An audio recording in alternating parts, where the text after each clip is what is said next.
in association with the Toyota dealer team, presents live coverage of today's Hallenstein's Ranfurly Shield Challenge. Well, I've struck a couple of fellas here. Good luck, gentlemen. Shake hands and go out fighting. Okay, that's it. Teams about to be announced. Now, here's Brendan Telfer and co-commentator Graham Thorpe. Okay, the Auckland side today at absolute full strength with the return of Captain David Kirk, who missed the Waikato defence through a knee injury. In essence, it's virtually the same side Auckland have used for all their major defences of the Ranfurly Shield this season, with 13 World Cup All Blacks in that side. The only two not to have worn the All Black colours, fullback Lindsay Harris and lock Marty Brooke.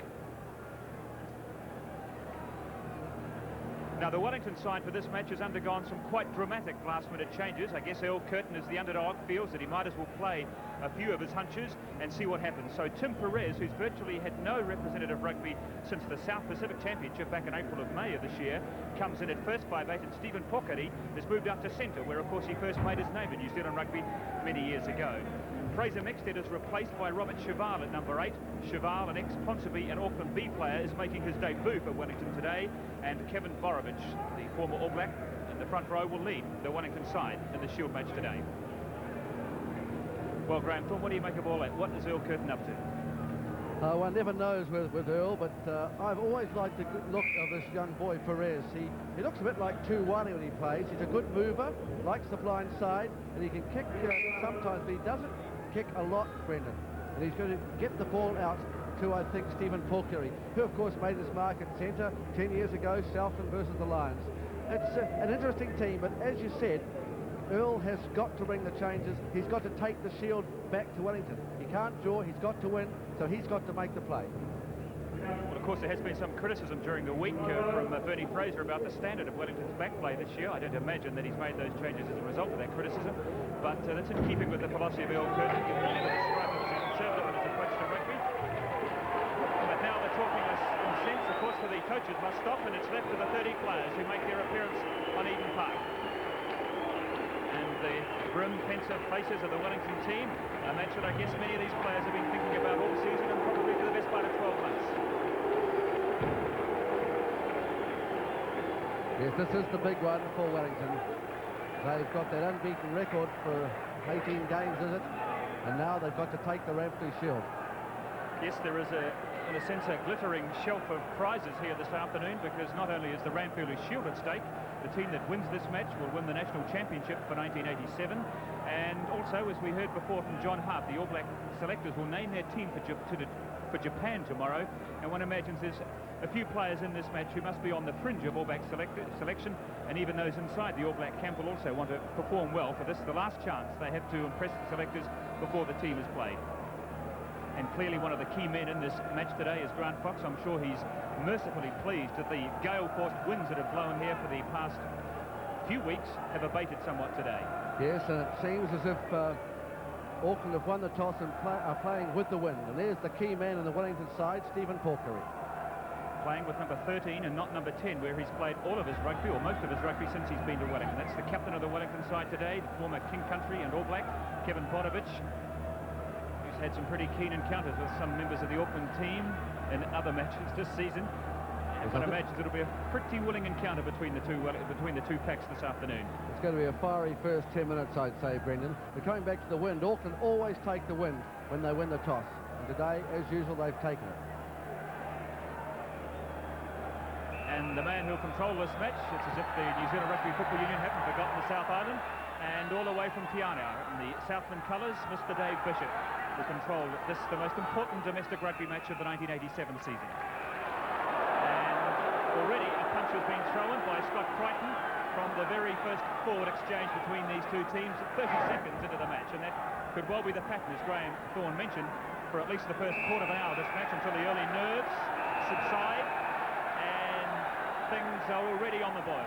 Quite funny that this year there's only been a couple of punches thrown by Auckland, and already this game has had 3 or 4. It doesn't augur well. So David Kirk, who's back in the Auckland side today, and the Wellington pack are being penalised from the very first scrum, and Auckland receive a defensive penalty. Mr. Bishop, I'm sure, very keen to stamp his authority on these scrums very early on in the match. I was talking to Dave Bishop before the game, and this came up, and he said, well, they're going to be the losers, not me, if any punches start being thrown. Gary Wetton, the Auckland vice-captain, has predicted that this match will be won or lost in the line-outs, and probably for the first time this season, the Auckland line-out will in fact concede a small advantage here to the opposition. In Wilkinson and Pearce, Wellington have got two of the tallest men in New Zealand rugby, and two very good line-out experts they are as well. But their first line-out, a rather untidy one, it came back on the Auckland side, but there was a whole series of knock-ons there. The first one, in fact, I think was from a Wellington player, and so the scrum to go down on halfway. Yes, and David Kirk will feed the scrum, just 5 metres in from touch. Auckland, remember, playing with the wind, the southwesterly wind at their backs in the first half. It's the halfway line, and Auckland, as they so often do, pushing the ball down the blind side. Gallagher tested early. Good play by John Gallagher, because he had to run back for it inside his own 22 with that wind.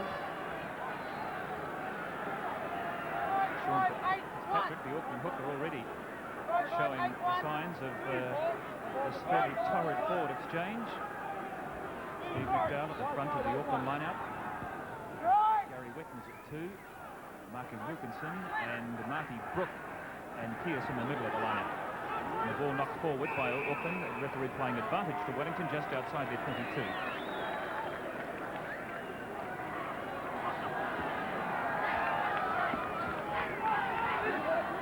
And Eden Park, looking, as Graham Thorne mentioned before, in tip-top condition, probably the best condition it's been in since the World Cup final back in the middle of June.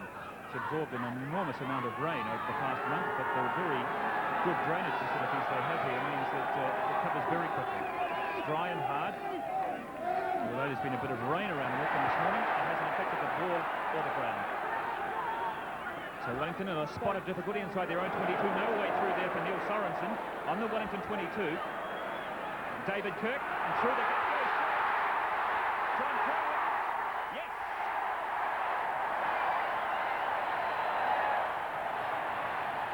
Four minutes into the first half, and really an enormous gap opened up in the Wellington defence on the blind side. Through went David Kirk, and John Kerwin gets his 21st try of the season. But what happened, Brendan, was that Neil Sorensen was caught in that ball when he went to clean up the loose ball. You'll see now that Sorensen's in the bottom of that ruck, and Kirk, look, he trips over his own heel there, but manages to get the ball away to John Kerwin, and he was tackled well. It looked like he wasn't going to get the ball down there, but he did in the end. So John Kerwin picks up another try in this remarkable season that he's had. He is the top try scorer in New Zealand rugby this season, and that's his 21st try in New Zealand and the 24th that he has scored this season. And another interesting point that we saw in that replay, which we'll have a look at again, is the fact that the referee collided with Paul Simonson and lost his footing. But fortunately, it didn't matter because Kerwin got to the try line without any controversy or difficulty. So Grant Fox, 2 metres in from touch.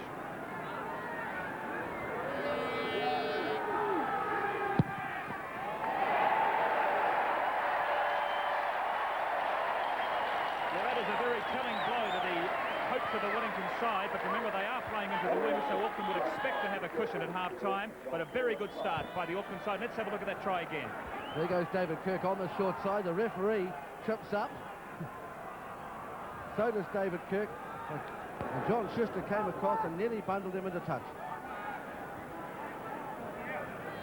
So Perez restarts the match, which is 6 minutes old, and Auckland out to a 6-0 lead. First time these two teams have met in a Ranfurly Shield match for 12 years. The last time was here on Eden Park in 1975. Zinzan Brook gets his kick away, but I think the wind will carry that ball into touch on the full.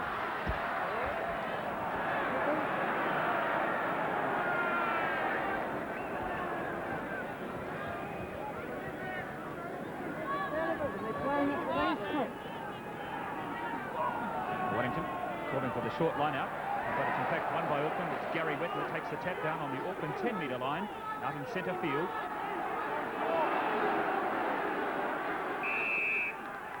And Mr. Bishop put the call for the scrum. Well, Auckland, I suspect, must have lost the ball in that exchange, because Wellington in fact will feed this scrum. Let's see what the Wellington backs can do here. This really is their first opportunity. There's a big blind here if they want it. In fact, I see Gallagher is up with Simonson on the near side.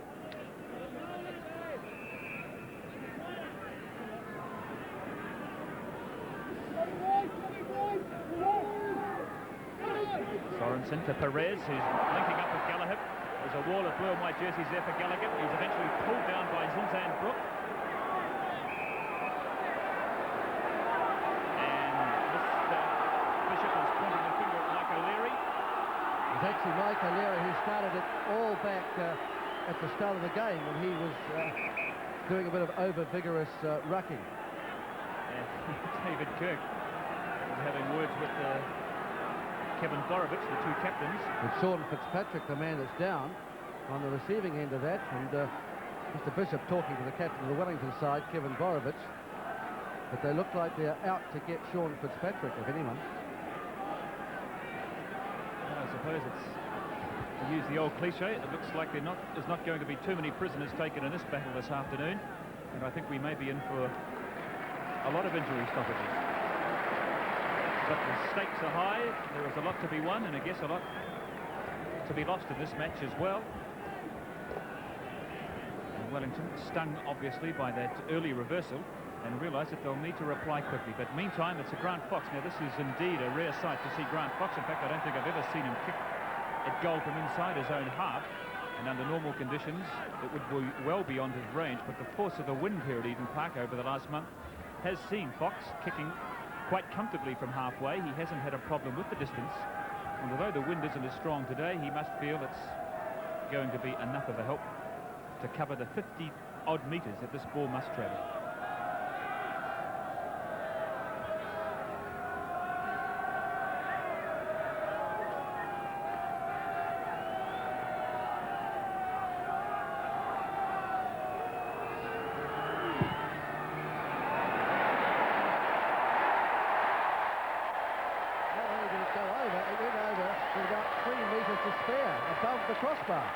Well, we can only imagine that the wind is a lot stronger down there than we've anticipated, because that really, by Grant Fox's standards, was a huge kick, a kick of probably in the vicinity of 52 metres, and I would suspect that's the biggest kick he's ever landed in his life. He hit it so well, too. So Auckland quickly out to a 9-0 lead. In fact, they're keeping pace with the clock. We've had 9 minutes of play and 9 points, and that in fact is also Grant Fox's 250th point for the season for Auckland. It seems every time he kicks a goal at this time of the year, it's another milestone. There's a chance for Wellington to put some points on the board. Auckland caught offside, and this, I imagine, even allowing for the force of the wind, is well within the scope of John Gallagher. Yes, the wind is blowing from the left of the picture. It comes from the southwest over the number 2 stand, and it's a very tricky wind, and John Gallagher will have to start the ball out to the left, and what will be called a fade, I think, in golf.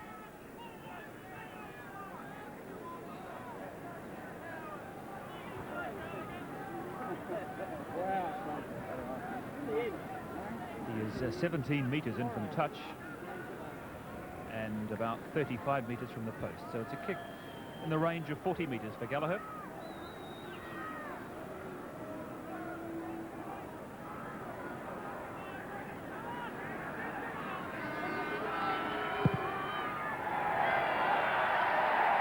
He struck it very well. The timing was very good, and it never looked like missing, and so Wellington have narrowed that 9-point deficit back to 6. It's 9-3 after 10 minutes of play in the Shield match at Eden Park. A lovely kick by John Gallagher. He really hit it well, and it never deviated at all. Just went straight between the posts. I suppose it's not hard to see why in Grant Fox and John Gallagher we have the 2 most prolific point scorers in first-class rugby in New Zealand. I'm sure Gallagher realised just how important that was to the morale of the Wellington team, stung by those early 9 points they conceded, but I'm sure their fillip would have been done a world of good at the sight of the flags being raised from the kick of John Gallagher. Midway 22 and halfway, inside the Wellington half, and the kick-off as the Auckland forwards start to roll this Wellington pack. The ball has gone loose. McDowell looking for it. In centre field, just outside the Wellington 22. It's there for Kirk. Bernie McCarhill. Tries to get away from Tim Perez. Turn back again for Kirk, going the blind side with Stanley and Kerwin. This time Simonson has his opposite number, John Kerwin. The ball had gone loose. It's 30-year-old Joe Stanley. It's interesting to look at the two oldest men on the Auckland side are both in the back line. Joe Stanley and the fullback, Lindsay Harris, who's 31.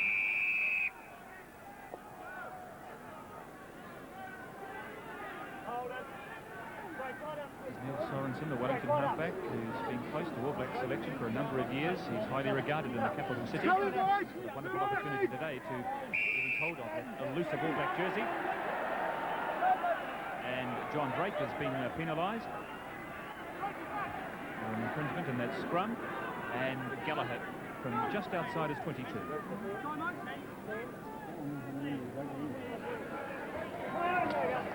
And Gallagher, as we often see in the windy conditions here at Eden Park, and I suspect also at Athletic Park, is using the place kick just to make sure he finds touch at the maximum amount of distance. And the maximum amount of time he's allowed, I'd say, playing into the gale in the first half. Well, he's allowed a minute. Anything after that is added on. Well, he's made 25 metres. This match, which hasn't yet ventured into the Auckland 22, which is an indication also of the strength of the wind. Despite the fact that the touch judge's flag looks pretty limp down there, the wind, as we've seen from that kick from Grant Fox, is swirling around. There's off the back go Michael Jones and Zinzan Brook, but they've lost it. Still inside the Wellington half as the Wellington forwards come away with it. Borovic, Mike O'Leary up to halfway, and it's there this time for the Wellington backs. Perez, but Auckland caught offside again, and Wellington receive a penalty right on halfway. Now this will be interesting. Gallagher, I'm sure, attempted to kick the goal, but in these windy conditions, I wonder. Well, it does take a bit of time, but I think he's going to find touch as he's going for position. No, he's changed his mind. And this is taking up time. We've got 27 minutes to go in this first half. And John Gallagher, I remember last year, he kicked two very good penalties into the wind at Athletic Park, Brendan, didn't he? Against Auckland, wasn't it? Which actually won the game for Wellington. So he can do it. Well, he's actually kicking into the very teeth of the wind here, as Graham Thorne mentioned before. The wind is coming from the near side of the field, as we look at it, on an angle from the near side corner flag to the corner flag at the opposite end of the ground, and it's into that general direction that Gallagher is kicking. Beautifully timed kick.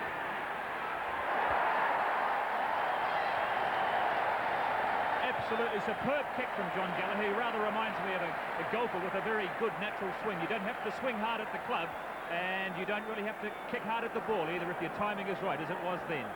That's the best kick we've seen on Eden Park this year, without doubt, right into the teeth of the wind, and he hit it well. It never looked like missing. Tremendous kick. And very little effort as well from John Gallagher. A beautiful kick, and Wellington clawing their way back. It's now 9 points to 6 after 15 minutes, 25 minutes of the first half remaining. As Dennis Tocker gets his first touch of the ball on the right wing this afternoon for Wellington. A man who's played most of his rugby at centre, but again in one of these innovative changes that Earl Curtin has run in the Wellington backline this week. He's placed Tocker out there on the right wing, moving him from centre. And the reason why, of course, he's moved from centre is to make room for Stephen Pockety, who's wearing the number 13 jersey this afternoon.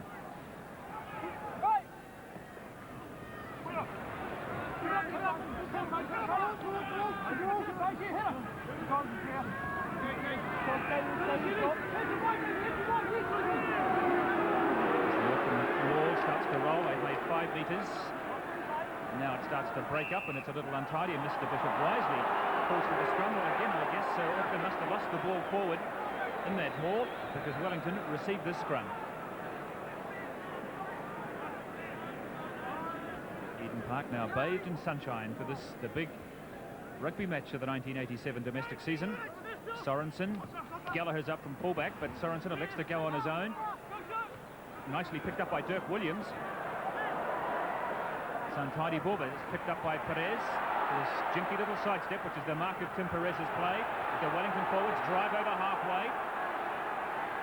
This is where they wanted it. It's there for Sorensen. The long pass to Schuster. And Lindsay Harris, who's had a very quiet day, as he clashes with Dennis Tocker, but the ball is still in play. Perez on halfway. Dirk Williams. The ball was knocked forward by the look of it, but the referee has allowed play to continue. Perez, Schuster, good stuff here from the Wellington backs.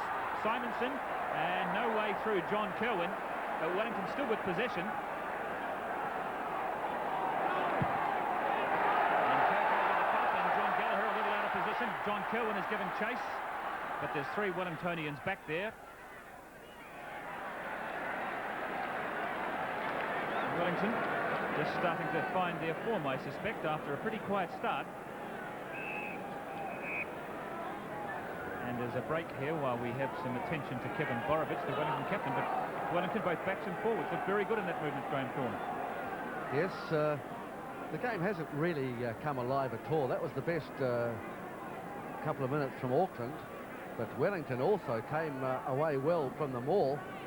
And they are a good side, and those 2 penalties that John Gallagher sunk for them have given them so much encouragement into this win.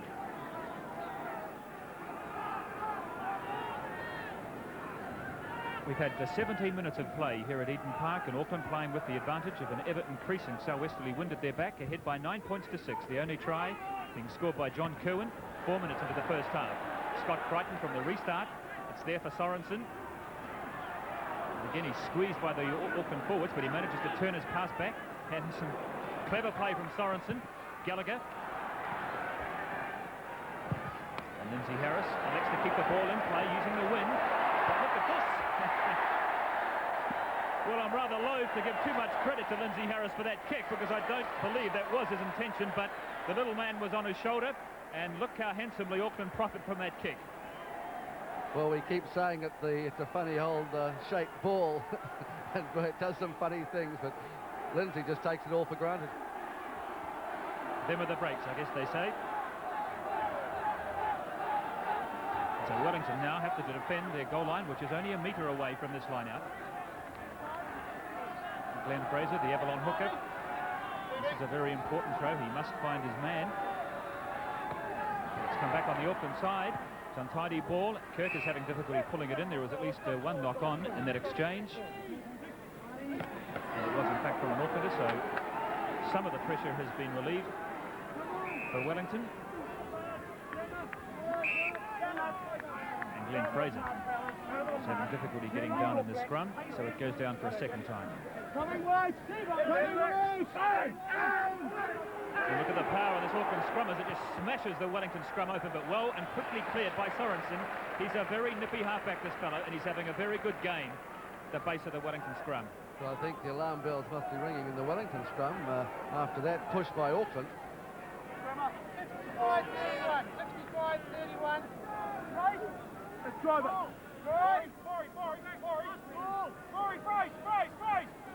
Watching. 5-31. Come on, go. And that's only the second clean line-out that Wellington have won in this match, which is now nearly 20 minutes old. Tim Perez, it must be a very big and nervous day for Tim Perez, suddenly thrust back into the hot seat in the Wellington team, but he's handled everything he's had to do so far very well and competently.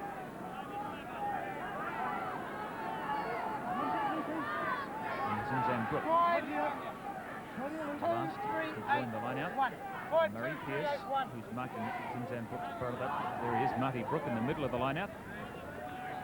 And Marty Brook, who's conceding the best part of about 3 or 4 inches to Pearce. And it's this time Wilkinson that taps it back for Wellington. Fraser gathers it in. Again, another knock on, this time by Wellington. Very few lineouts have been won cleanly in this match. We've only seen 6 clean lineouts in the first 20 minutes. Back off blue. Back off blue. Crouch. Right. OJ!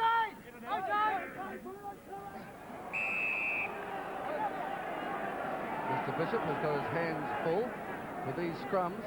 There's a few wily old campaigners in those front rows. Mr. Bishop quick to penalise one of those Wellington front row. I think it was Scott Crichton. And a chance here for Grant Fox.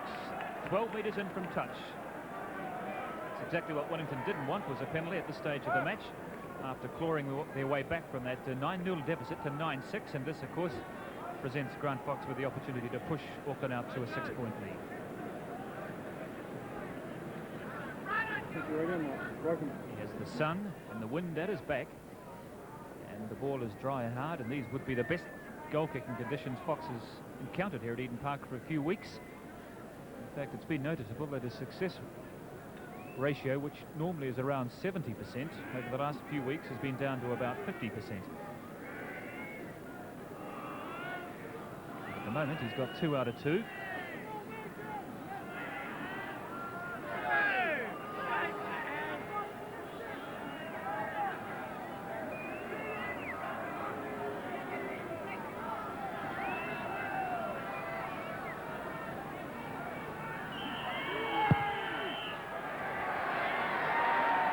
Surprising miss from Grant Fox.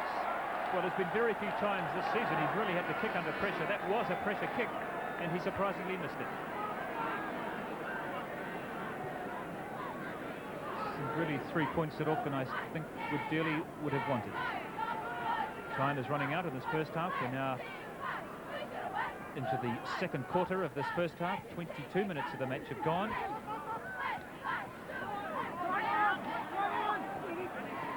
David Kett calling for the ball. He's got Zinzan-Brooke standing off on the blind side, but Fox having a little run now. He links up with Zinzan-Brooke on the short side. Kerwin is there with Brooke. The ball turned over nicely by Zinzan-Brooke. The Wellington forwards coming through well. Picked up by John Drake, but I suspect he must have been offside. I think he knew it, but they tried to fox Mr. Bishop, who was having none of it. Gallagher again calls for the sandcastle.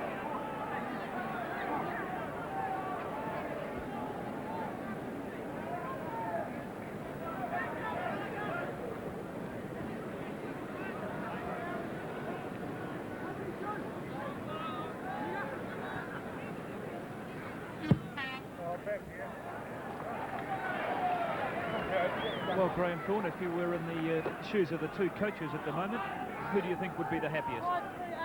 I think Earl Curtin at the moment, Brendan. Wellington weathering the storm with the wind behind Auckland. They're looking quite good. The only little doubt must be in the scrum. 17 minutes of the first half remaining, and yes, there was definitely some shoving in the line out from one of those Wellington forwards. I think it might have been Murray Pearce. And Auckland get the penalty now, 15 metres in from touch, and I'm sure Fox will kick for goal again, because he landed one here, remember, early on in the spell from almost an identical spot. And poor old Dave Bishop, he's really in the wars today. He got knocked over when John Kerwin scored a try, and twice there, the ball hit his head as the ball boy tried to pass the ball to Grant Fox. Yeah, Dave Bishop, the toast of Tiano at the moment, where he lives. And I know that there was a big sign in the local butcher shop. Gary Dawson, who's a local butcher down there, put this sign in saying that shield fever, and now Dave is in charge.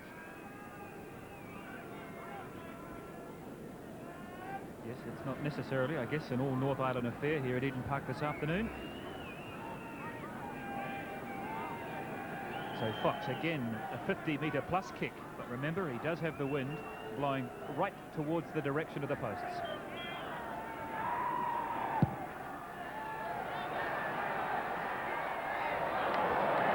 Had the weight, as they say, but the direction was astray, so that's the 6 points that have gone begging from the boot of Grant Fox in the last 5 minutes, and it's still only 3 points in it. 9 points to 6 to Wellington after 25 minutes of play in the first half.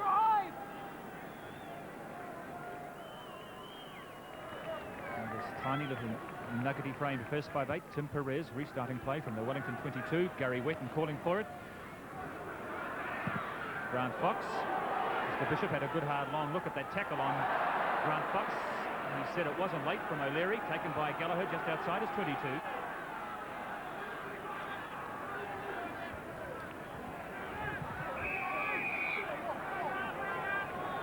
And Wellington have retained possession, although Mr. Bishop again is given the scrum to Auckland. They must have been going forward.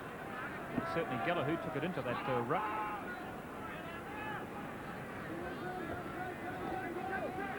Lindsay Harris, who's come up from fullback on the short side, the quick transfer, and the little chip kick from Lindsay Harris, but a good tackle on Harris from John Gallagher, and he really interfered with the kick there of Lindsay Harris. But Auckland still have it. Makaho. This is the Auckland second 5'8", Bernie Makaho. He might have been better advised to have shifted that ball quickly out into the wider regions. Now there's a 4-on-3 situation here for Auckland, but have they got enough room? Lindsay Harris has got away from one tackle, 15 metres short of the line. Zinzan Brook looking for John Kerwin. But the pass was forward. That final pass to John Kerwin was forward. And that's really the most promising move we've seen from Auckland, but it's taken them 26 minutes to put it together. And they played the blind 3 times there. They don't look as if they want to play it out in the middle of the field at all. In fact, Terry Wright on the left wing, I don't think has touched the ball yet.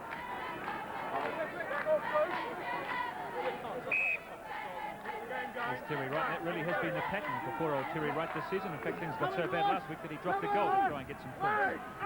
He hasn't scored many tries.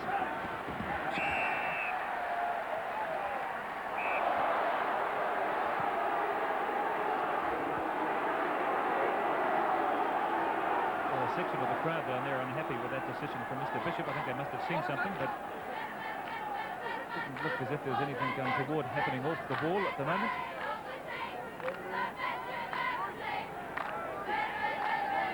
However, the line out just 5 metres short of the Wellington line.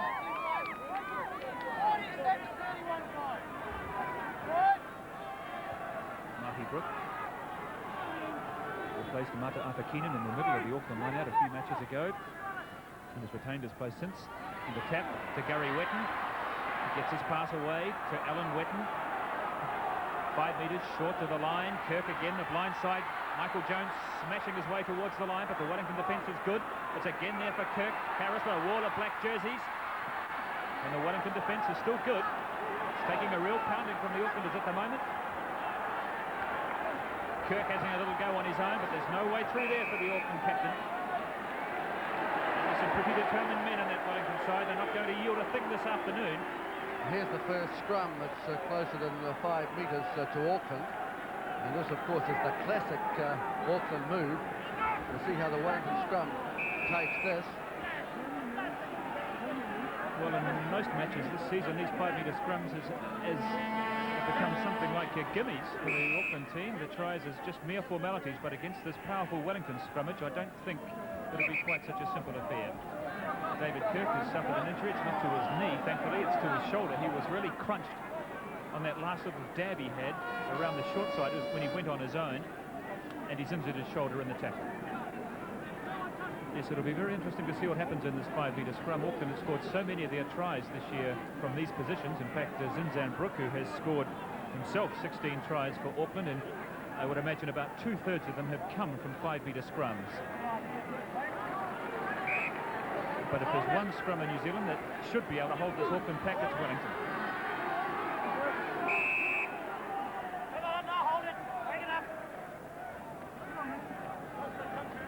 Remember, once the ball goes over the goal line, anyone can fall in.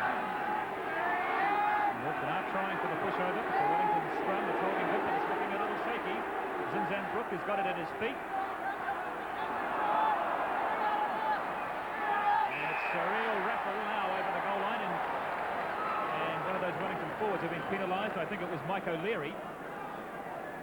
And Auckland received the penalty just a few metres from the line, and I'm sure Fox will again kick the goal.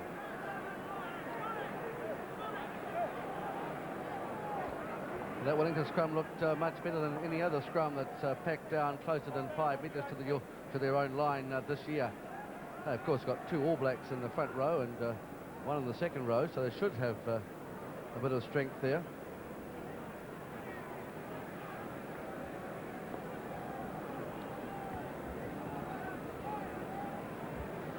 So Fox, who's missed his last 2 shots at goal, having his 5th attempt.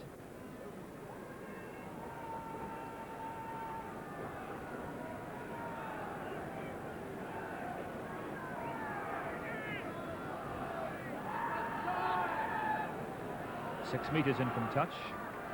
Remember, he's off the wind at his back. This to make it 12-6 to the holders.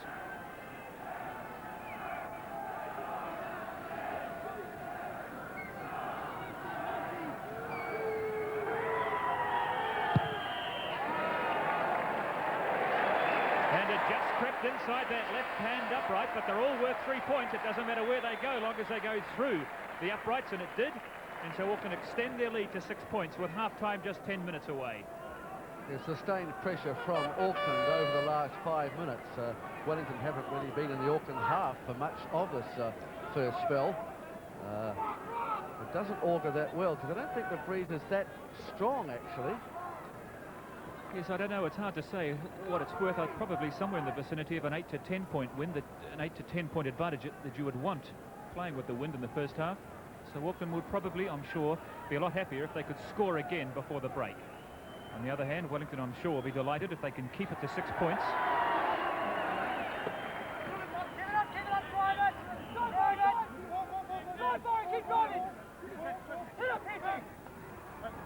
Fox from inside is 22.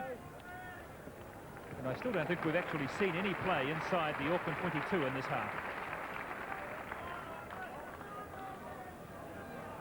Well, it hasn't been the scintillating blockbuster that the match here last year between Auckland and Canterbury was, or the Auckland-Canterbury match from 2 years ago, but it could well come alight in the second half, which tends to be the pattern in these matches. The first 40 minutes is really an opportunity to sort the two teams out, and often they really do sparkle in the second half. Ball pulled down by Wilkinson for Wellington just inside his own half.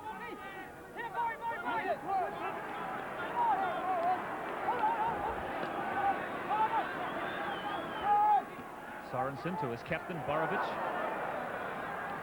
To Crichton. And the Wellington forwards calling the tune at the moment. John Schuster going the short side with Simonson, but there's no way through there, and he stepped into touch anyway.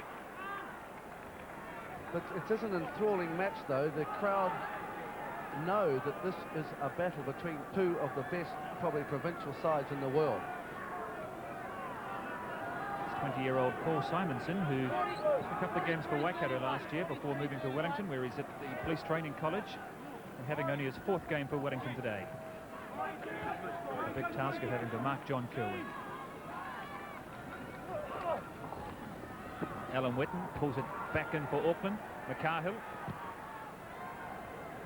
And we have not yet seen the ball move along either back line. It's got as far as McCahill. I don't think it's gone to Joe Stanley yet from a set piece.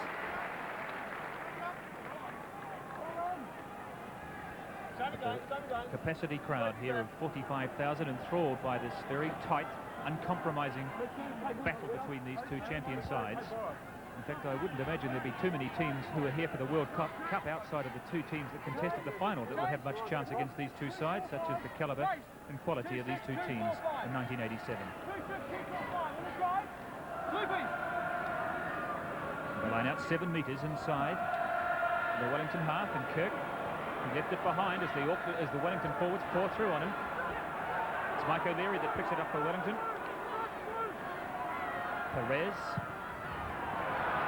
It's not exactly where he wanted it to go. The Auckland forwards wait underneath it, but it's the height of Robert Chavala taps it back on the Wellington side.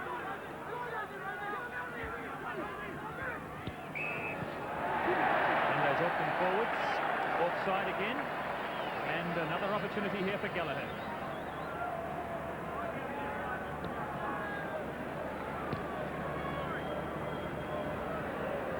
Well, this is again right into the teeth of the sou'wester, but it's the best part of 10 metres shorter from the one he landed earlier in this half, and it's also probably on a slightly better angle for him.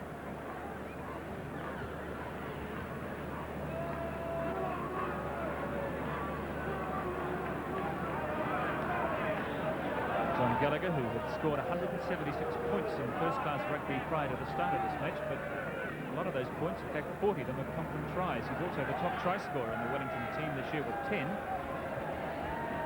And of course, to that 176, he's added a further 6 so far this afternoon. And this kick would really send the Wellington spirit soaring if he lands it, because half-time is only 5 minutes away.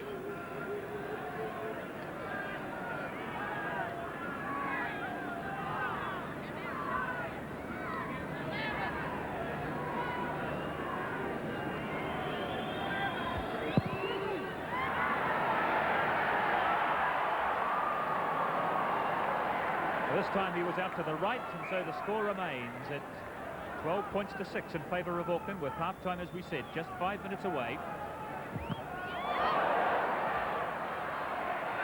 John Kirwan gathers in the technical touchdown. Joe Stanley's there with him. The 3 Wellington defenders have got Joe Stanley.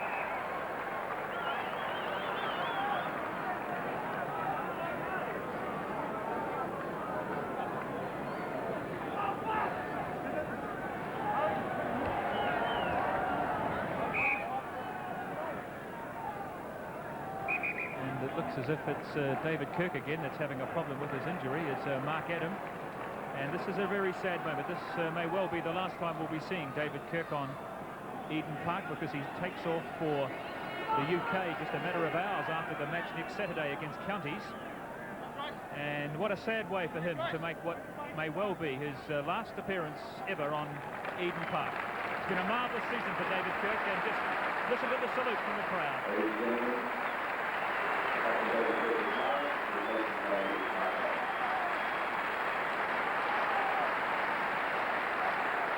You don't see that very often at Eden Park, Brendan. A standing ovation.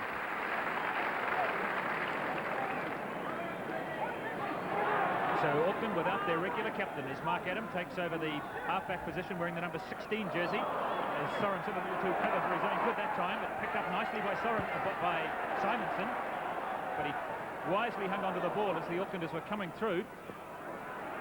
Zinzan Brook picks it up and takes it forward for Auckland, 10 metres inside. The Wellington mark, and those Wellington forwards, or the Auckland forwards, should I say. Wellington forwards being penalised for going over the top, and another chance for Fox.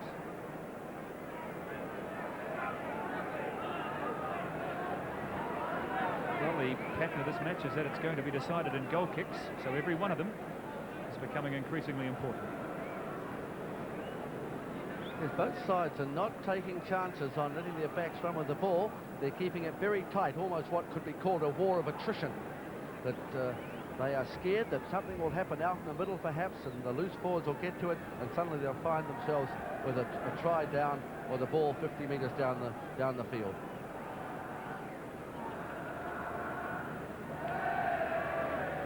Grant Fox with a 60% record so far today.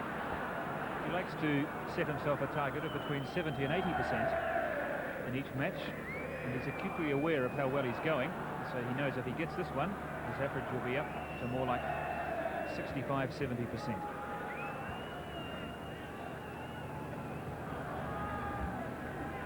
A 45-metre kick for Grant Fox, this to make it 15-6.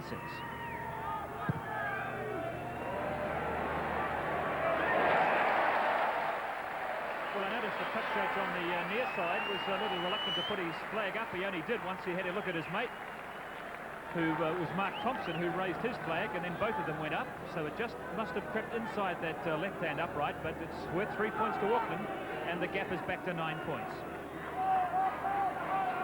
Yes, Auckland needed those 3 points. We're talking about the strength of the wind and how many points in. It's you say it's about an 8 or 9 point wind. It probably is about that too, Brendan. 2 minutes of play remaining at Eden Park in the first half of this Ranfurly Shield match between Wellington and Auckland. And remember, the national championship is at stake also this afternoon. As Grant Fox, as he's challenged by O'Leary and Cheval, gets his kick away.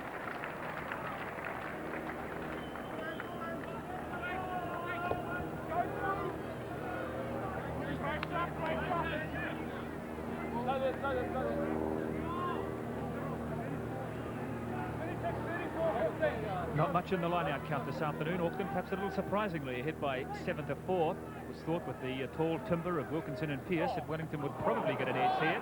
Well, a Wellington player disappeared pretty quickly out of that line-out, but the referee didn't see anything he didn't like. Waves play on. Perez testing Harrison. That is a good kick from Perez. Well taken by Lindsay Harris under pressure. Joe Stanley, some shoddy passing there from the Aucklanders, have got themselves into a bit of trouble.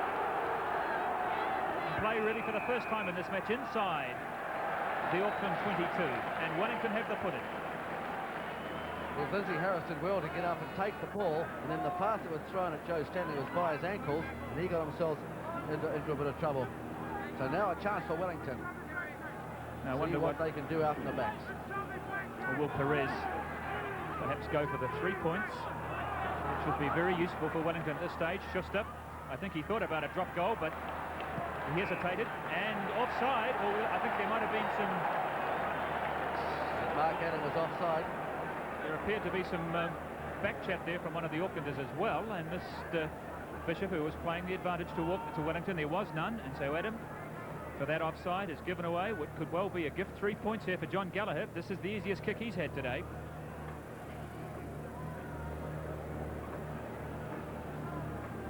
It's the 22, but it's very close to the right-hand upright. But again, it is into the wind, and so in these conditions, there really is no such thing as an easy kick. Well, it's actually a little further out than it looked from up here. That angle indicating that it's more halfway between the uprights and the touchline.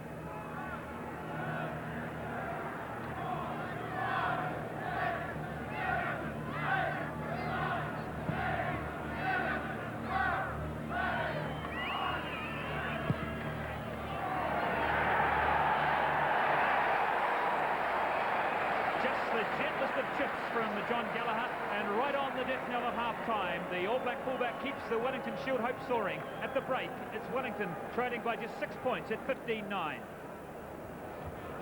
Being kicked to Lindsay Harris, who's put it back into the Wellington half. It's Sorensen with a long pass. Midway 22 and halfway, and those Auckland forwards have been penalised. So the first penalty of the second half goes to Wellington, a matter of 7 or 8 metres inside the Wellington half. Now I wonder whether John Gallagher will kick for goal. I suspect he will, with the very strong wind at his back, and given that it's right out in front. I seem to recall he landed one of this distance a couple of weeks ago at Athletic Park. He's a beautiful striker of the ball, Brendan. He doesn't ever force. This is the thing that you've got to remember when you're kicking for goal. Don't force, just do it naturally. Swing the foot through the ball. Same in golf. The moment you start to force, the ball goes exactly the opposite direction that you want it to go. In fact, Gallagher's goal kicking in the first half was probably one of the outstanding features of the first 40 minutes of this match.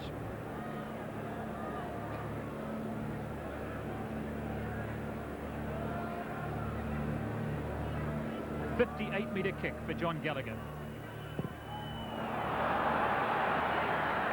Well, I guess even the best golfers in the world get their swing wrong now and again, and that time the timing was all astray there with the kick of John Gallagher, and consequently it was nowhere near the target that he was aiming for, and so it remains at 15-9 in favour of Auckland.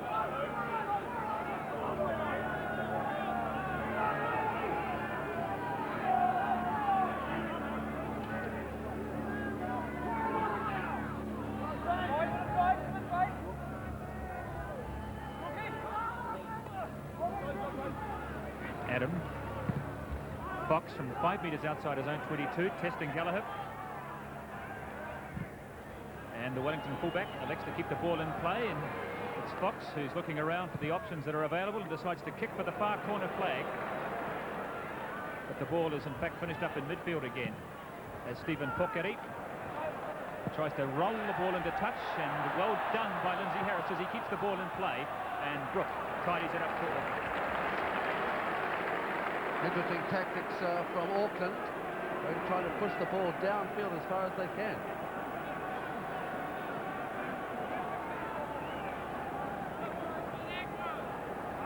And I don't know whether it's an ominous sign for the home team, but the sun, which shone in the first half, has disappeared. It's a grey, bleak day here at Eden Park now. The temperature has dropped, and it's rather cold as well, as Auckland defend the 6-point lead into the teeth of the southwesterly wind.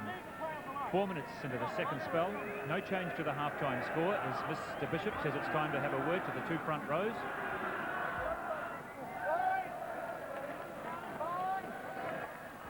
Five All Blacks and those 6 front row men this afternoon.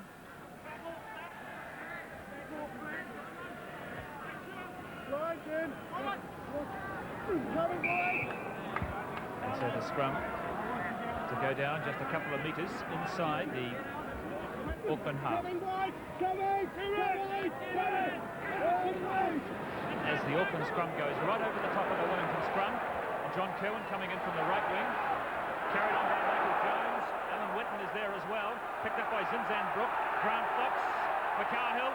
What an awful pass to Joe Stanley. The referee playing advantage to Wellington as away goes Tocker. Lindsay Harris is scampering back there for Auckland, and he just gets in there the touch ahead of John Gallagher. And it all backfired for Auckland from a shocking pass from Bernie McCarhill. Yes, they had the best chance the backs they've had all game, and they blew it. And from what promised to be a very likely move for Auckland, they're now in big trouble defending their own goal line, only a couple of metres away.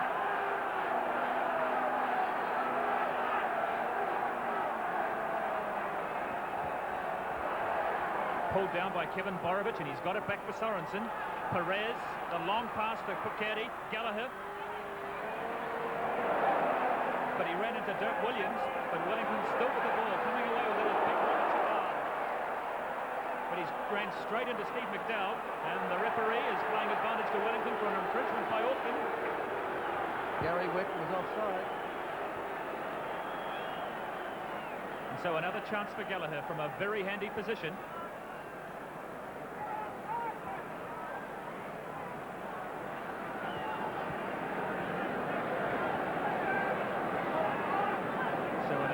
Big kick.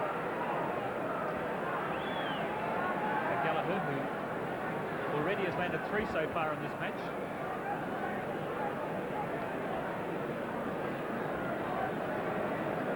We'll go back and have a look at the offence, the breach committed there by Gary Wetton. Actually, Wellington had a lot of players outside him, but there he goes, Gary Wetton offside. Mr. Bishop playing the advantage and then gave the penalty.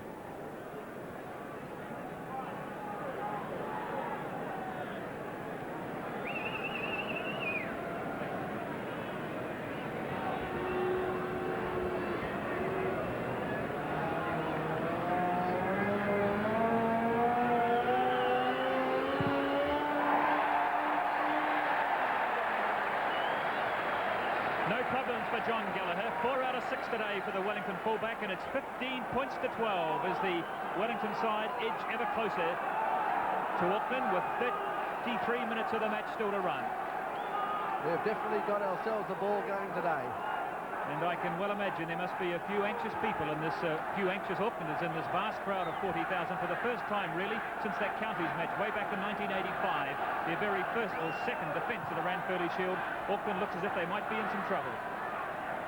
And I don't think that ball travelled 10 metres. And so back to halfway we come, and that suits Wellington's purposes admirably. The thing is, Brendan, that Auckland haven't been under pressure at all this year. It's the first time that they've actually had a team that's taking it to them, and they are only 3 points adrift, Wellington, and looking good.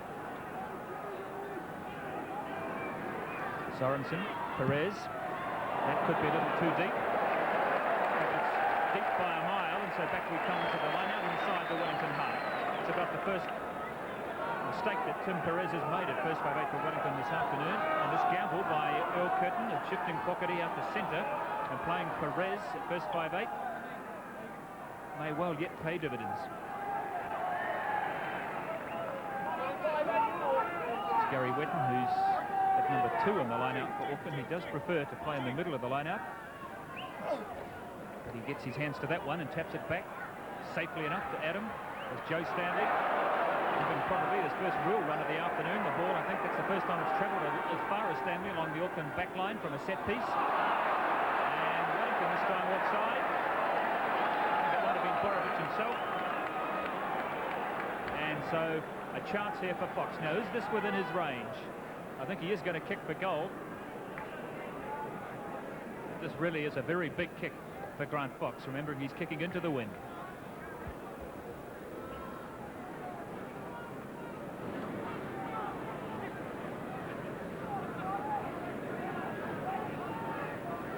There he is, the itinerant, ever resplendent figure of Earl Curtin. Not for him the creature comforts of a padded seat high up in the stand, but instead, as he always is during a rugby match, behind the goal line of the Wellington team. And I imagine he's probably getting plenty of friendly advice from some of the characters in that scoreboard stand. Yes, with his people. And I imagine he's chomped his way through a few cigars this afternoon. having a little chat to some of the Wellington players as they retire back towards the goal line. Kevin Borovich out there having a word with Stephen Pokari.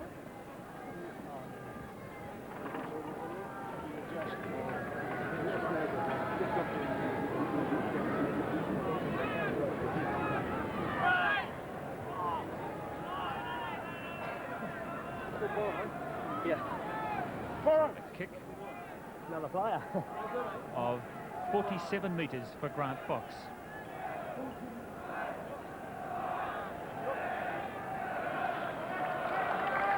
It's virtually up in front. This to make it 18-12 to Auckland.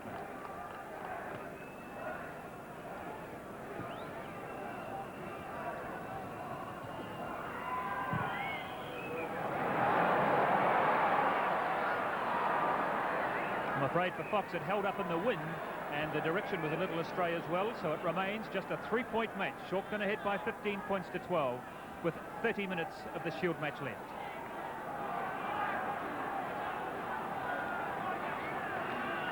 And the Wellington have made a replacement by the look of it. 21, Jim Mates comes onto the field for, I think it's Mike O'Leary that left with an injury while Fox was having that shot at goal. And Perez from the restart from the 22. The long pass to Fox, to McCarhill. That's a better pass from McCarhill to Kerwin. Misses out Harris. Now Terry Wright, for the first time in the match, gets a touch. And I think there's going to be a penalty here to Auckland for a late charge on Terry Wright. An elbow, in fact, after he kicked the ball. And 15 metres in from touch it is. And inside the 22. And clearly Fox will kick the goal from here. Silly play from Wellington. Just don't need to give away penalties like that. Here it is here, coming across Kerwin. The long pass across to Terry Wright. And there it goes, Schuster goes. Well, it wasn't actually a tackle. Here it is on the end on. You'll see that it was just a shoulder charge. And Mr. Bishop right on the spot. And even more inexplicable than that was the fact that those two fellows, Wright and Schuster, used to be clubmates. John Schuster, who used to play his rugby here for the Auckland Maris team, the club that Terry Wright plays for, a couple of seasons ago, until he shifted to Wellington. He may well have given his old teammate 3 points.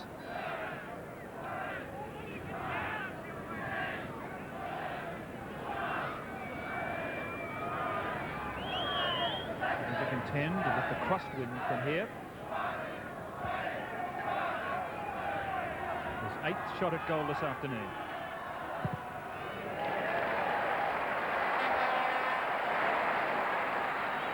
His 5th success from 8 shots at goal, and Auckland out to an 18-12 lead. So it's sort of seesawing in a way between Gallagher and Fox, and there's been never more than 9 points in this match. And with all Ranfurly Shield games, you've got the challengers have got to take the play to the holders. They've got to win the Shield. So they've got to score twice or even 3 times. A converted try will draw, and then they've got to get ahead. 28 minutes of the match remaining. As Gallagher using the wind to drive Auckland back to their own goal line, and Fox will force it and restart from the 22.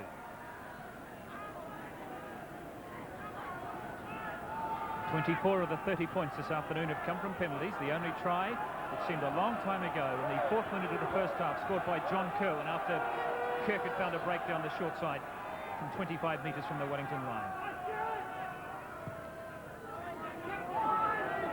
And the new man Mates waits underneath it as Gary Wetton lays there with him, and Jones passes on the loose ball as Marty Brook carries it on over halfway for Auckland. Jones, and a little dummy from Michael Jones, and away he goes. Zinzan Brook. And it's carried on by McDowell, 5 metres short of the Wellington line. To Lindsay Harris. But no one there for Lindsay Harris, but that's more like vintage Auckland. It's been a long time coming though, Graham Thorne. Yes, they've suddenly found another gear, Auckland, for the first time in this match. And the charging run by Michael Jones and the ever-present forward support, that's the hallmark of the Auckland side. Watch the way that Brook lays the ball up at him, and There's Jones, sees the gap and goes straight past mates. Away he goes, the support inside as usual. And then again, and out it comes to McDowell. So let's see what the Wellington scrum is worth here. This is a very testing scrum, probably the most important scrum of the match for Wellington.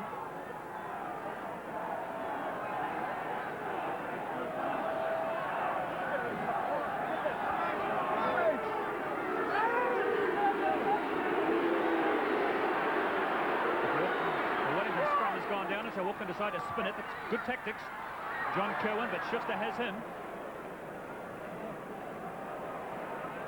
And Adam looking for somewhere to go. Fox with a drop goal. 3 valuable points from the boot of Grant Fox. It's 21 to 12. Set up, however, by the Auckland forwards. Good flat ball from Auckland, but Fox had it was a 3-on-2 situation outside him, but he thought, well, 3 points is better than 6 that you might get, and he let fly. From the end on, you'll see it probably perfect kick. He wasn't going to miss it. 3 more points. Well, he had the advantage there of not really having a Wellington defender within 10 metres of him, so he was able just to take a little more time to set it up.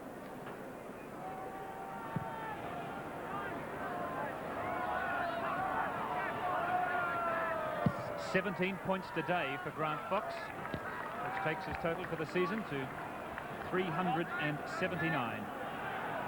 So he would now appear to have an excellent chance of topping the 400 mark before the season ends here on Eden Park for him, or the domestic season ends here at Eden Park next week.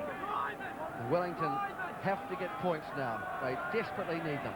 They need a try. A penalty at least. A try would be much better.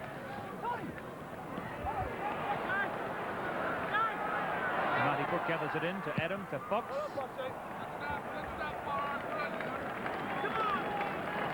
For Mr. Ron Vandenberg from the Eastern Stand, Mr. Ron Vandenberg. It was 15-6 at half-time, and both teams have added 6 points in kicks since the break. And so the gap between the 2 points remains at 9. Remember, in Shield rugby, a draw is good enough for the side that holds the Shield to retain the Shield. So Wellington must win the match. A draw is no good to them. Auckland penalised in the line-out, and another opportunity for Gallagher.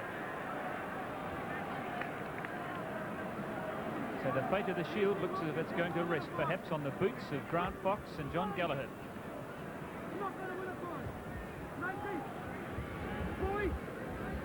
Of those 33 points this afternoon,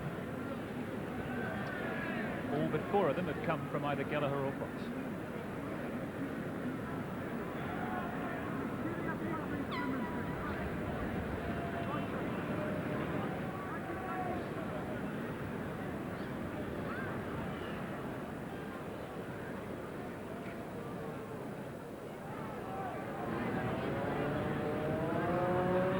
A 45-metre kick for Wellington fullback, this to make it 21 to 15.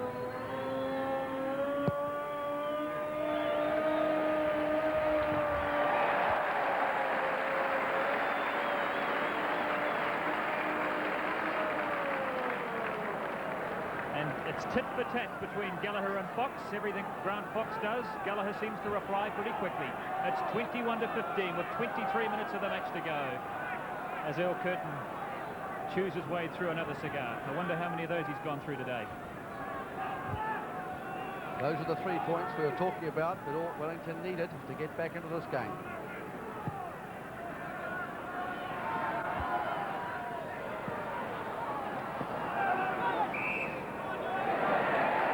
And Wellington penalised in that exchange, and another opportunity here for Fox. One of those Wellington forwards, I think it might have been Glenn Fraser who was penalised. And I think it's probably beyond the range of Fox. He has a word to the Auckland captain, who's Gary Wetton now in the place of David Kirk, and he's going to kick, by the look of it, for touch. In fact, he's put it high in the air instead. Gallagher waiting underneath it. It was a difficult one as well, and held up well, but he claimed the fair catch.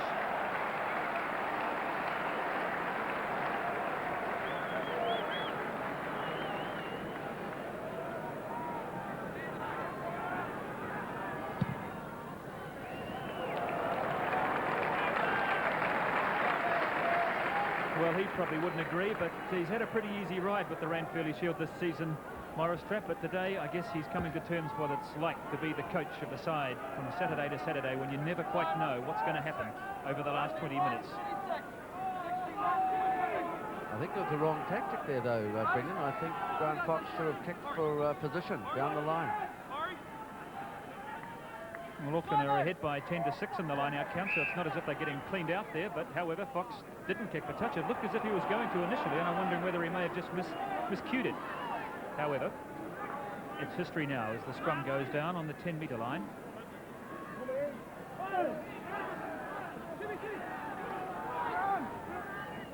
And the long, sure pass from Sorensen, giving Perez enough time to get his kick away as Makahu goes underneath it.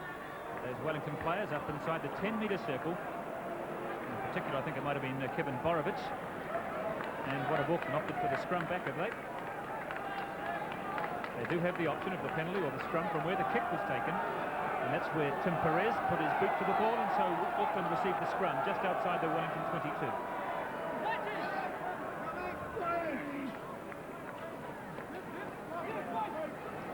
Makahu gets away from Perez, makes play up towards the 22. Adam, Fox, Harris up from fullback, Stanley. Where's the support for Kerwin? And Perez tidies it up nicely for Wellington.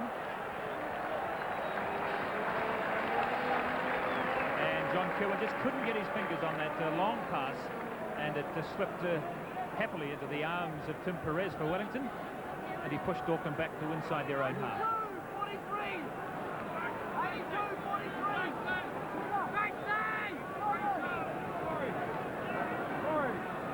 The Auckland 10-metre line to the right of the line out. 21-15. The holders in front with exactly 20 minutes of this match remaining. So we're midway through the second spell as Steve McDowell comes away with it from the line out for Auckland. And the quick transfer to McCarhill, to Stanley, and a little chip for Terry Wright. Guided sweetly, however, into touch by Gallagher. He was watching that ball like a hawk. And he was going to make sure that it was going nowhere near Terry Wright. So we're in exactly the same situation that we were when this second spell started. 6 points between the two teams as the wind continues to blow. At Wellington without a try in this match so far, but still very much in contention for both the winning of the Shield and the National Championship. Perez just gets his kick away from Michael Jones.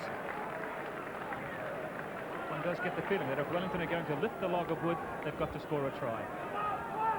Yes, we're starting to count down now into the final quarter of the game, and Auckland seem to have just lifted their game a bit.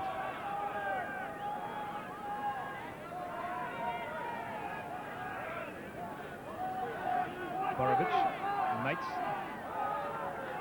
number 6 in the line-out, coming on for O'Leary, who left the field just after half-time. Tapped down by Robert Chevelle. Eventually it's Borovic that clears it to Tocker. And Mr. Bishop just wiggled his finger a little there at Marty Brook after that tackle on Tocker, who was looking plaintively at the referee, waiting hopefully for a penalty, but it didn't come. And certainly Auckland are playing more of this spell inside the Wellington half than was the reverse. Mr. Bishop having a word with Jim Mates there for interference on Marty Brook, his opposite number in the line-out, or Zinzan Brook. Pulled down by Marty Brook for Auckland. Stanley again. I think those Wellington forwards might have it. Yes, it's there for Sorensen. A long pass to Gallagher. He really does have a huge pass on this man, Sorensen. Look at that kick from Gallagher as Harris racing down the touchline, making sure that ball doesn't roll into touch before he gets his hands on it. Good play from Lindsay Harris. Well, he might be the oldest man in the Auckland backline at 31 years of age, but he hasn't lost any of the sharpness or incision that marked his play when he played at first 5'8" for Auckland back in the mid and late 1970s.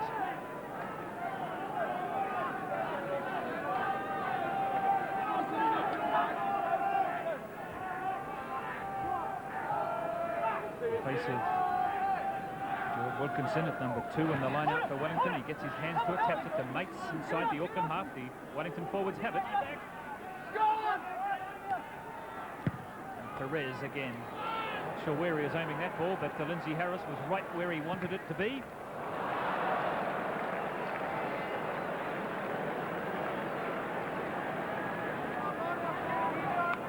"16 minutes of the match remaining at Eden Park. Auckland ahead by 21-15.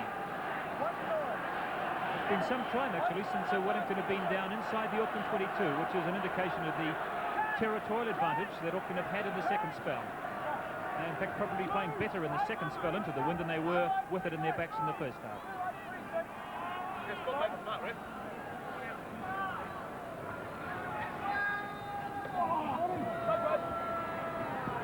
Adam, he'll have to be quick as he just gets away from Glenn Fraser.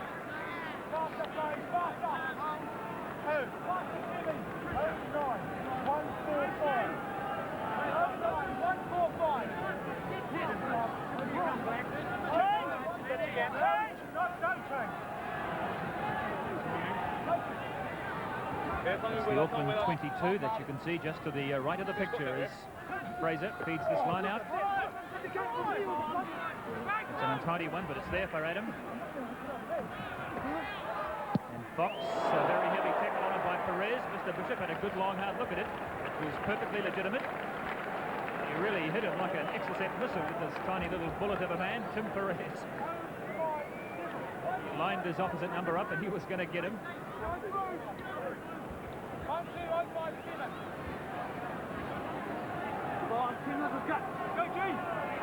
So the fate of this Ranfurly Shield match still hangs in the balance as we enter into the last 15 minutes of the match. Only one try in this very tight encounter between these two teams as Wellington on halfway. And Perez, who's done a lot of kicking this afternoon, he's testing Harris again. Fortunately for Harris, he only bounced the ball back rather than forward. Those seem to be the tactics from Wellington in the second half, is put the ball up in the air and put the pressure on Lindsay Harris.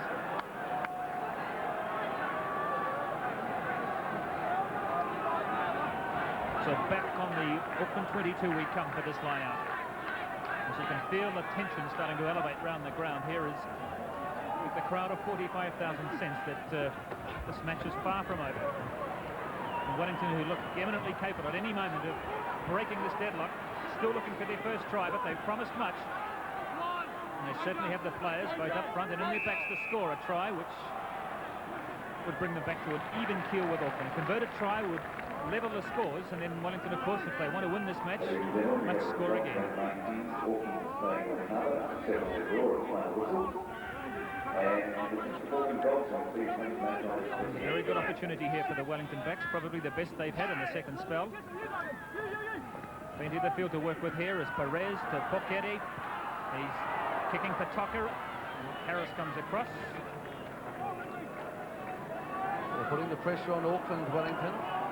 Perhaps waiting for the penalty to come. It's they come with regular monotony. There's Graham Williams, the assistant coach for Wellington, with Earl Curtin. Well, if there were a few chinks in the Auckland armour last week against Waikato, it probably was on defence. They just looked a little suspect at times, and Waikato scored a couple of good tries. But so far this afternoon, Auckland haven't seen their line crossed. And again, the long pass from Sorensen, setting up the Wellington back to Pokere on the double round. He took it well, but the Auckland defence had him. And the ball knocked forward by Auckland, and so Wellington received the scrum. And Auckland lucky to escape there. Stephen Pokere, he had a 2-on-1 there, but seemed to lose momentum or something. He was quick on the double round, but then he seemed to almost run out of ideas once he got the ball for the second time. But another chance here for the Wellington backs, and Michael Jones, I think he might be offside. The referee playing advantage to Wellington here. The long pass out to Tucker. Can't get away from Fox, carried on by Mates.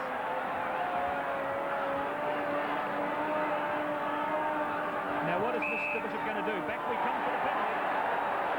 Michael Jones, who was around too quickly, and Mr. Bishop played the advantage to Wellington. There was none to them, And so back we come for the penalty. And Jones knew as soon as he had crossed the advantage line the sin that he'd committed as he quickly stepped back, but it was too late. The referee had spotted him and his arm went out.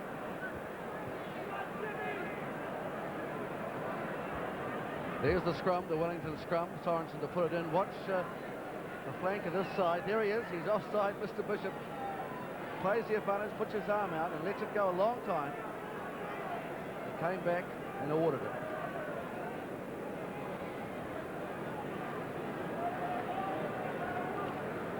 Well, is this man single-handedly going to lift the Shield from Auckland? 15 points so far from John Gallagher and a chance for another 3. This to make it 21-18.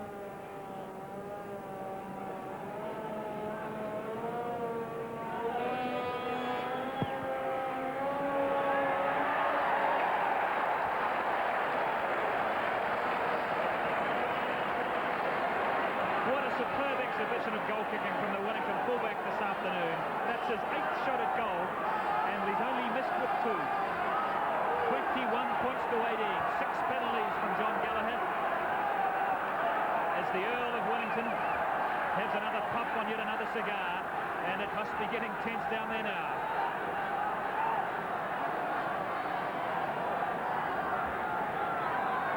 This is what Ranfurly Shield Rugby is all about.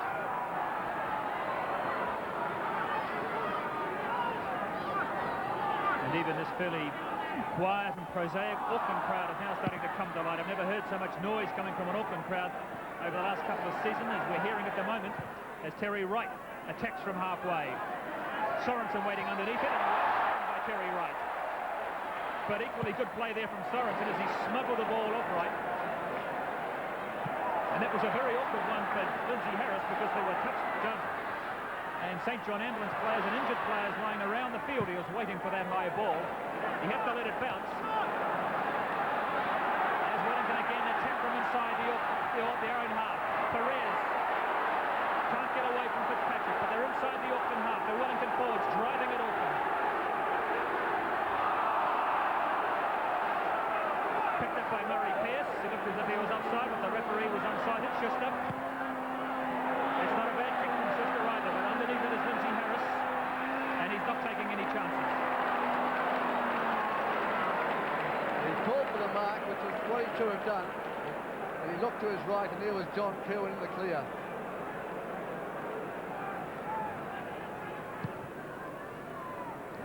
A good, safe, sure kick from the boot of Grant Fox. As the electronic clock tells us there is 9 minutes to this Ranfurly Shield match remaining. The holders are under pressure. And for the first time really for 2 years, the holders, as Graham Thorne said, feeling what it's like to be under pressure to have to win and defend the Ranfurly Shield. Even in their match last year against Canterbury, they really were in control virtually from the start. They've never been able to shake Wellington off, even with that early try. There's never been more than 9 points in the match, and now the gap is down to 3. Auckland still ahead on the line-out count by 14-12.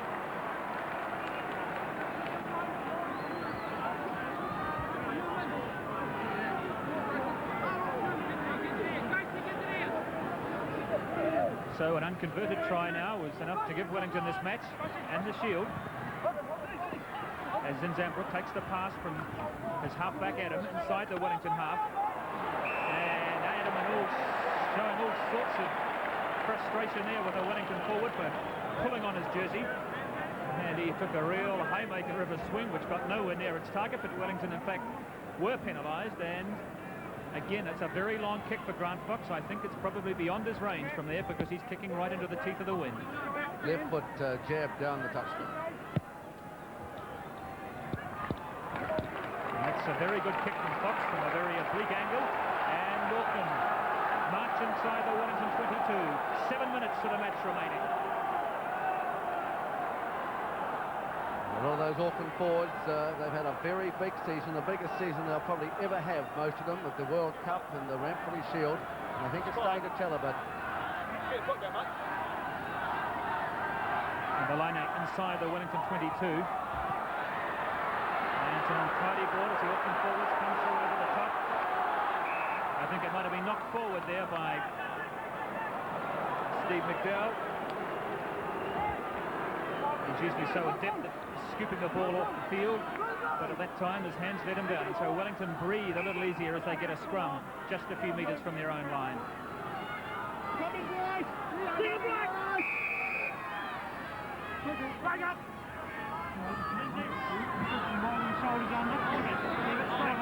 this Bishop, he really has had to have his wits about him to keep those front rows in order this afternoon, as the Auckland scrum again tries to disintegrate its Wellington opponents.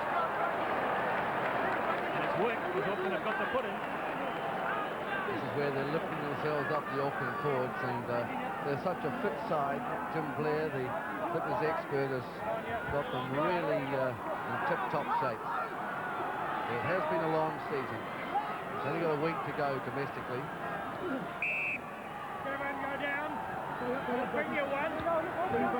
I suppose Auckland are quite happy to see the clock tick by. 6 minutes of the match remaining as the scrum goes down 10 metres from the Wellington line.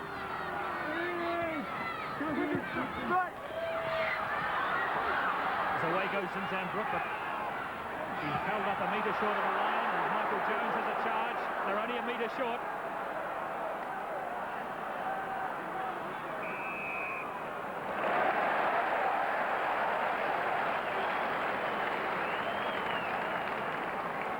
Every one of the 45,000 people on their edge of the seat here at Eden Park as we watch the last 5 minutes of this titanic and epic struggle between these two teams. It hasn't been an expensive game of rugby, but it has been thoroughly enthralling right from the opening whistle. I think that's the word, Brendan, enthralling. The crowd have only just started to come alive now. They've been sitting in their seats just wondering what was going to happen.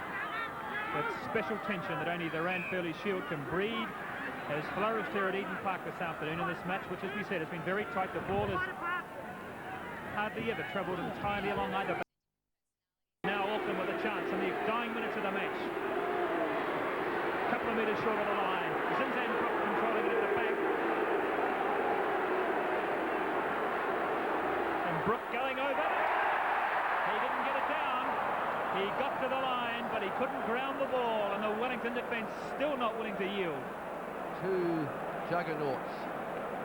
It's like two heavyweight boxers slugging it out toe-to-toe. And this scrum is now about what would be called a foot in our language, Brendan. Here it is. That Auckland scrum couldn't go anywhere because the Wellington scrum were looking good. And look, Brook is just short.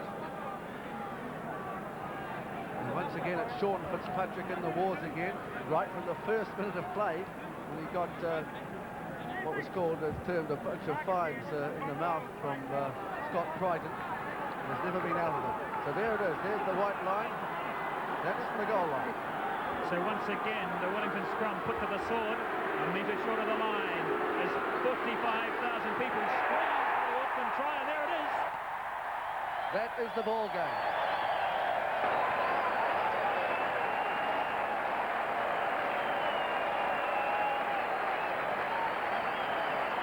The Shield is safe as Zinzanbrook gets his 18th try of the season, and that's also a record number of tries, breaking Cal Tremaine's previous record for tries in a season by a forward. And at last, a smile breaks out on the face of Morris Trapp, and ever cool and ever casual, just another cigar, thanks, says Earl Curtin. But there goes the Shield, and I guess he knows it. Yes, I'm afraid so. That is the ball game. There's the scrum. And watch the way Zinzanbrook controls it, picks it up, Mr. Bishop right on the spot and awards the try.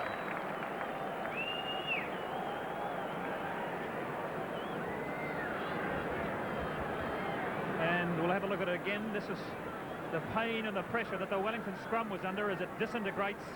And Zinzanbrook, who's made an art form of these tries this year, goes underneath the Wellington defenders, and it's 25-18.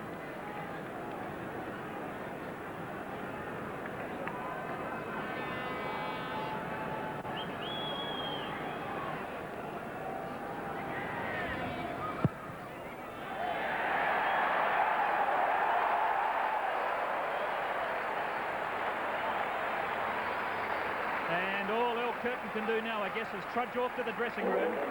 And I've never seen an Auckland crowd as animated as this, as Grant Fox makes it 27 points to 18 as we have a look again at that record-breaking try from Zinzan Brook.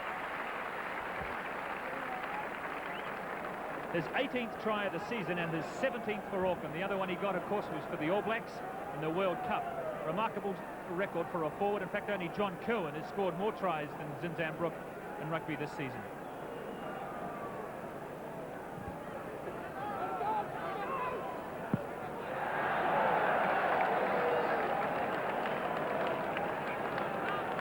And I guess the spirits of the Wellington team have taken a nosedive after that try by Zinzan Brook. There really isn't time now. We're down, in fact, to inside the last 2 minutes, 1 minute and 55 seconds as the clock counts down, and Auckland safely ahead by 9 points.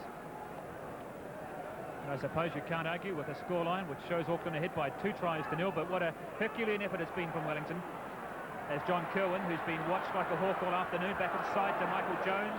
And Auckland, I guess, want to enjoy the last 2 minutes of this match and move the ball as much as possible. Kirwan, Harris, to Joe Stanley. And another try, I think it might have been his brother Marty.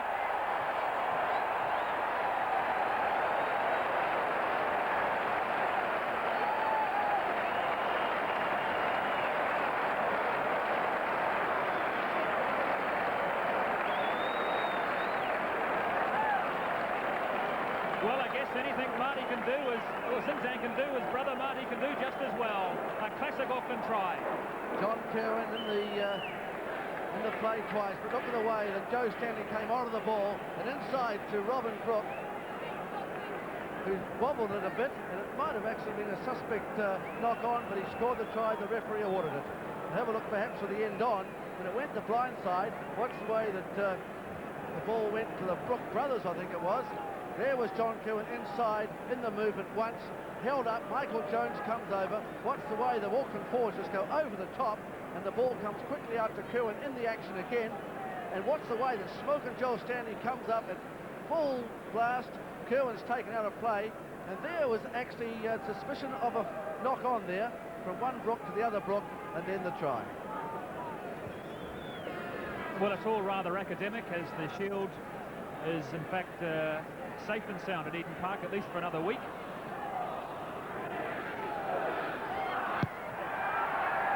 Grant Fox with what be the final act of the match, and he raises the flag to make it 33 points to 18. So in the finish, it was a wide margin for Auckland, but it really doesn't tell the story at all of what had been Auckland's toughest match for 2 years in defence of the Ranfurly Shield. 33 points to 18, but remember, 12 of those points came in the last 2.5 minutes, and up until that stage, really, Wellington was still very much in this match. But in the end, Auckland with 3 tries, and the other 21 points coming from the boot of Grant Fox, have repelled a very strong challenge from Wellington. Graham Thorne. An enthralling challenge, though, Brendan. Wellington gave everything they had. Perhaps the tactics might have been a bit wrong if they could have used Stephen Porkery and their wingers. I don't think you can win the Shield when you take Auckland on up front. I think you've got to get the ball wide. But they were kept in the game by John Gallagher, and he had a fantastic game. He's still the sweetest kicker of the ball in New Zealand, I believe. But it was a tremendous game, and it's what Ranfurly Shield rugby's all about. And the crowd, they didn't know which way it was going to go to the last 5 minutes when Auckland scored that try. And then, of course, they got that consolation one at the end. But Wellington can go back. Okay, they didn't take the log of wood back to the Windy City, but they did put up such a tremendous effort, and their successive win record has now disappeared. They have to start again, but they were not disgraced. So Auckland have successfully defended the Ranfurly Shield for the 7th time in 1987 and the 17th time since they lifted it from Canterbury in 1985. They were ahead by 15 points to 9 at half-time, and in the second half they scored 2 further tries to plates of David Kirk, who left the field with an injury.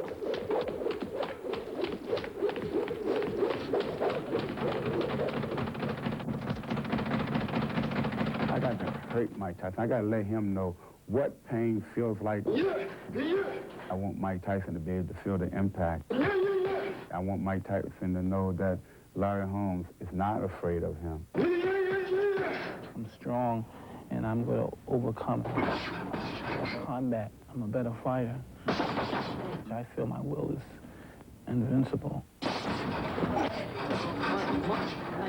Mike Tyson isn't bragging when he calls himself invincible. He's all alone at the top of the boxing world, the only 21-year-old in the history of the sport to capture and hold on to all 3 championship titles. The Iron Man, whose fists have knocked out 28 challengers in 32 straight wins. True, but he's holding my title. The title that they took away from me back in the day when I fought that guy by the name of Spink Stinks. It was 1985. Holmes was alone at the top of the boxing world with a reputation like Tyson's. 48 wins, 34 of them knockouts. When the judges gave Spinks the decision, Holmes' pride took a beating. He retired. Tomorrow night, he could win it all back. It's hard to tell which means more to Larry Holmes, winning and stopping Tyson's 32 straight victories, or winning and finally getting the recognition as a heavyweight champion he feels he deserves. But win or lose, Holmes still pockets $3 million just for climbing into the ring. The promoters are keeping Tyson's share of the purse quiet, but it's no secret that a fight like this means money. Big money for everyone involved. Far away from the hype, but well aware of what's at stake, both fighters are training hard to win. I just need a peace of mind. I need to go out there and do what I got to do the best I can with what I got. He feels in his mind that he can beat me, and the promoters feel that he can beat me, and they put him in the position where he can challenge for the championship, and it's my obligation to defend my championship. I think Larry's mind is telling him that he can beat Mike Tyson. His ego, his pride. I think his mind is telling him something that his body won't be able to translate into anything other than a painful defeat. Larry has all the things the other fellas who fought Tyson did not use to their advantage, or they seemed spellbound, awed, or afraid to swap punches with Tyson. Larry is not that kind of a guy. I think the world will be shocked because they're expecting a lot of jab. They're expecting a lot of footwork. You know, they don't expect me to get in there and brawl with them. I'm just as much man as he is. And there's no way I can lose this. Heavyweight history here in Convention Hall in Atlantic City. Now, before the official introductions, I would like to acknowledge a man here in the ring who is indeed a man of heavyweight history. In 1960, he was an Olympic gold medal champion. In 1964, he became the heavyweight champion of the world. In 1974, he again won the heavyweight title. And in 1978, he became the only man in heavyweight history to win 3 world championships. Ladies and gentlemen, the former 3-time heavyweight champion of the world, Muhammad Ali! Muhammad Ali!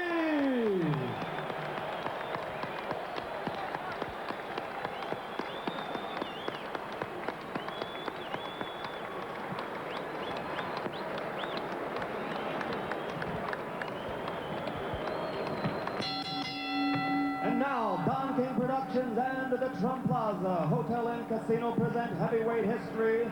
This bout is presented in association with the undisputed, undefeated king of beers, Budweiser. It is sanctioned by the New Jersey State Athletic Control Board. Boxing Commissioner Larry Hazard, Chairman Jerry Gormley, Deputy Commissioners Nick D. Balistrari and Lawrence Wallace. Representing the World Boxing Council, its President Jose Suleiman and ringside supervisor Dwayne Ford. Here for the World Boxing Association, legal counsel James J. Binns, Esquire. The 3 judges doing the scoring for this contest: Rudy Ortega, Nicasio Drake, and Charlie Spina. The timekeeper is Lindsey Tucker. Counting for the knockdown seconds, Frank Cappuccino. Chief ringside physician, Dr. Frank B. Doggett. Also in attendance, Dr. Charles Wilson and Dr. Stanley Eden. And the referee for this bout is Joe Cortez. And now, ladies and gentlemen, let's get ready to rumble! 12 rounds for for the undisputed heavyweight championship of the world. Introducing first, fighting out of the blue corner. He's wearing the white trunks with red trim and weighs 225 3/4 pounds. From Easton, Pennsylvania, his professional record, 48 victories, only 2 defeats, 34 KOs. For 7.5 years, he ruled the division as an undefeated champion with 20 successful defenses. Tonight, he's the challenger. Ladies and gentlemen, the man known as the Eastern Assassin, former heavyweight champion of the world, Larry Holmes!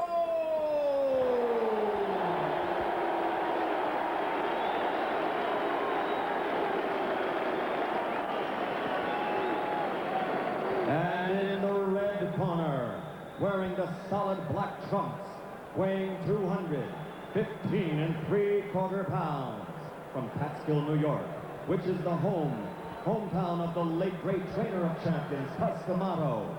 His professional record, a perfect 32-0, 28 KOs, 23 KOs in 4 rounds or less, and 16 knockouts in the first round.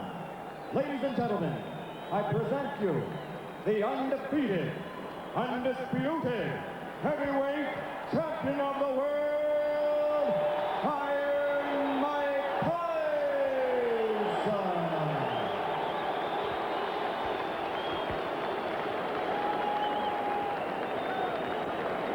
So referee Joe Cortez calls them to the center of the ring. Let's listen. I gave you both the rules in the dressing room.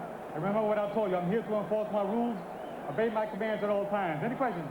All right, shake hands. Good luck to both of you. All right, as you look at the tail of the tape, 17 years difference in age. A big advantage for Tyson. 10 pounds weight advantage or disadvantage, as the case may be, for Larry Holmes. But a big advantage in height and reach for Holmes. He's 3.5 inches taller and has a 10-inch reach advantage. Let's see if he can use it. You talk about electricity. Here we go, round 1, the heavyweight championship of the world. Tyson quickly on top of Holmes, and he nails him right away. Larry ties him up. All right, break out, team, break out. Now the big question, will Larry try to box him? Can that left jab keep him away? So far, Tyson is coming through it. Larry trying to keep it in his face. Larry almost looking awkward as he lunged forward with the left hand, trying to keep it in the face, looking almost certainly very, very cautious with Tyson. Ties Tyson up. We expect to see a lot of this throughout the fight. Tyson showing no respect so far, boring in the way he always does. Larry not on offense at all so far. He's been strictly a defensive fighter in this, the first round. Looking as though he's trying to survive this first round. Mike Tyson fighting as he has fought every other fight, just attacking his opponent from the opening bell. Larry looking almost slow with that slow right hand went over the head of Mike Tyson.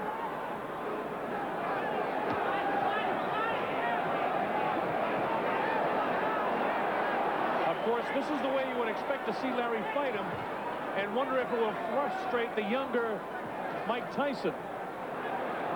Tyson doing a nice job in this big 24-foot ring, cutting Holmes off in the corner. Larry lashes out with that left hand and then ties him up. Larry trying to take advantage of his reach advantage, keeping that left hand in the face of Mike Tyson. Tyson showing no respect for anything that Holmes does as he bores in, leading with the left hand. This is exactly the way to throw Tyson off balance, by shifting left and right and left and right. But the big question is, how long can Larry Holmes do it? Joe Cortez, the third man in the ring, the referee. Not a flush blow landed thus far in the fight. Larry Holmes really has only thrown about 1 or 2 punches so far in this, the first round.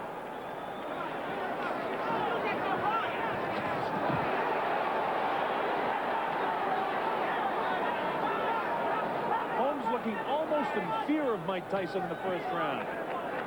Mike not losing his cool. All right, let him go, Steve. Let him go, Larry. Let him go. Larry knows all the tricks of the trade. Knows exactly how to tie him up when he gets inside. He's not going to let Mike wail away with him. Larry, get him down, Larry. Let's go. Come on. And from the fights we've seen before. You can't afford to allow Mike Tyson to get loose once you hang on to him, because he's vicious with his uppercuts, left and right.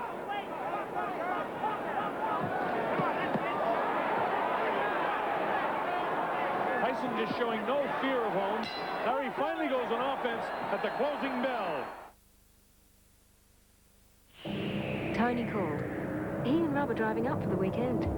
Why don't they fly? Don't worry, they probably will.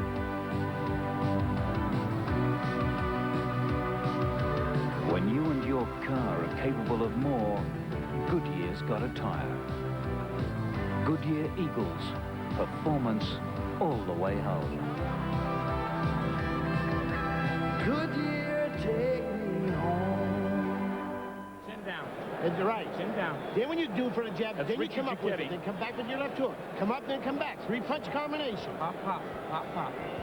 Remember, pop, pop, pop, Okay? pop. To the body. All right, That now bring back it listening to upstairs. Kevin Use the Rooney jab. talking to the champ.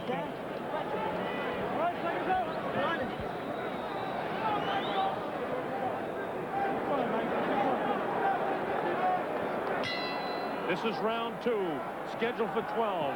The undisputed heavyweight championship of the world at stake. Mike Tyson attacks Larry Holmes. Holmes tying him up with one hand and both trying to wail with the other hand. Tyson is attacking Holmes the same way he has on every other opponent he's faced.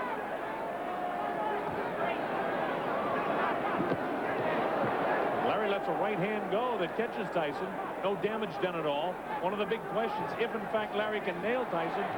We've never seen Tyson hit, so we don't really know how he'll react to it.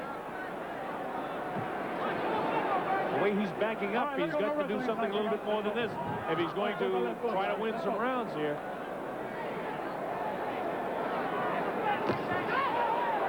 At time they traded blows. Larry with a sneaky right hand almost caught Mike coming in. All right, break out, let go. Let go, Larry. 38 years old. Larry Holmes is in magnificent shape. Big question is, how long can his legs stay strong? There's a lot of pressure on him constantly in this fight. He has to stay moving and stay moving on those legs away from Mike Tyson. Larry giving plenty of respect to the champion. Larry lets the right hand go, but Mike very slick, ducks underneath it. Holmes comes with an uppercut of his own.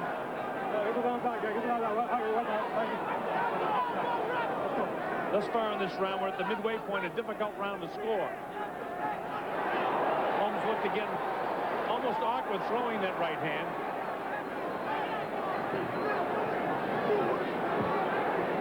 All right, let go, Larry. Break out, please. Watch the elbows. Watch the hold. Let's go. Joe Cortez, the referee, warning both fighters to watch the elbows. Larry just missed him with a right hand and almost nailed him on the chest.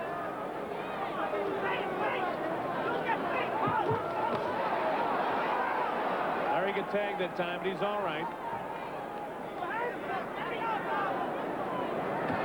Tyson's blows just look so much heavier than when Larry throws a punch. Larry doing a nice job with the left, keeping it in the face, but the old Larry Holmes would have been snapping the left hand off. Instead, Larry's just holding it out, trying to keep Tyson off him, and then try to land the right of his own. Thus far, he hasn't been able to really land anything.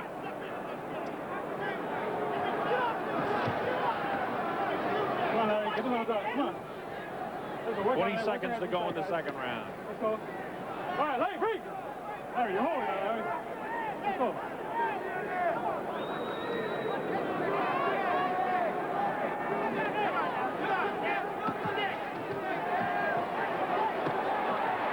Again, Tyson tries to put the pressure on Larry. Larry knows how to tie him up. And the Bone Crusher Smith fight, as well as the Mitch Blood Green fight, is going to happen in this fight.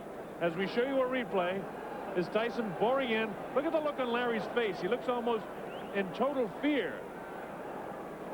He's off balance. Larry has got to start mustering some offense. He can't give away these early rounds like this and expect to be fresh at 38 years old as we get into the middle and late rounds. All right, this is round number 3. Tyson runs from his stool, attacks Holmes. He's going to keep the pressure on him constantly. At 21 years old, he feels he can wear him down. And just Larry going 3 minutes for 6, 7, 8, 9, 10 rounds, if it goes that far, he's going to run out of gas unless he's in better shape than most people believe he can get his body in. But he's got to start mounting some offense. Through the right hand that time, it hit Mike, but grazed him on the chin. Mike shakes his head no. Mike is showing no respect for Holmes' punching power. Of course, Larry is a guy in his career that won his fights with accumulation of punches. Come on. Although he had at one time a wonderful streak of knockout wins, Holmes still won most of his fights by accumulating punches before his knockouts occurred. This is the third round. All right, bring out team. Let's go. Get the rounds out. Get him out. Let's go.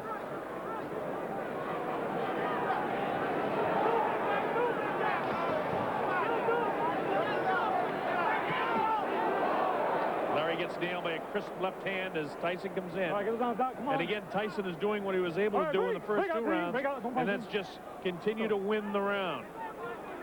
We're halfway through this, the third round.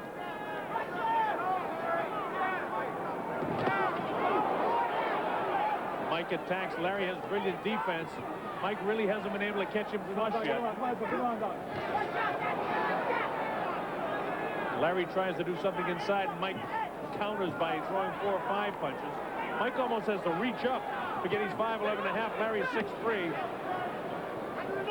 Mike's head is right in the face of Holmes. Holmes knows brilliantly how to tie him up and how frustrating it is. Bring out clean, let's go. Come on, Eddie. Larry with that left hand down, and he better not leave it down. He better keep it up in the face of this guy. Now Larry tries to work some uppercuts. This has been more of an aggressive round for Holmes, but not good enough to win the round.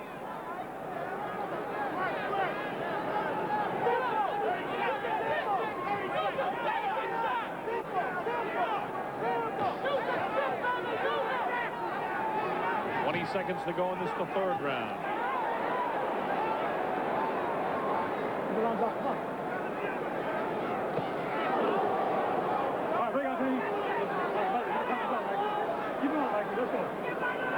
Now Cortez says to Mike to keep your hands up. Oh, first good right hand landed. You hear them talking to him? You gotta go. Watch this. This is the part right at the end of the round. He caught Larry flush that time. Larry able to shake it off and come back with a shot of his own. Now the bell sounds here, and that was a situation which you hear some guys in the background yelling you're a dirty fight or whatever. Mike, who's had trouble with a bloody nose in training, has a bit of blood trickling from his nose now. But that's not a question of dirty fighting. When you hear the bell and you're in the middle of a combination of punches, you don't stop. So nothing dirty about the fight so far. We're coming up to round number 4. I believe Tyson has won all 3 of the first 3 rounds. This is round 4. Let's see if Larry can pick up the offense a bit. Larry up on his toes now. This is the way a young Larry Holmes would have fought Mike Tyson. Now Holmes is maybe going to open up some offense here. The crowd loves to see this. Larry definitely a sentimental favorite. You see that head right in the face of Larry Holmes. Nothing said by Joe Cortez about that. Here's Tyson attacking again. Larry knows exactly how to take away that punching power in tight. Larry has a more confident look on his face now than he had in the first round. Left hook caught him that time, though. Can't get too cute with this guy. You've got to keep moving.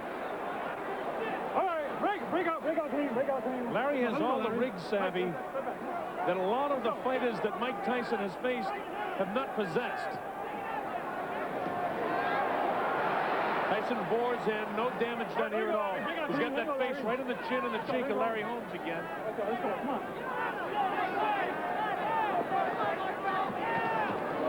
And again, Larry knows how to tie him up. When Larry was up on his toes and sticking and moving with that left hand, that's the way to fight Mike Tyson. But a 38-year-old Larry Holmes cannot continue that round after round. Oh, a big right hand, and down goes the former champion.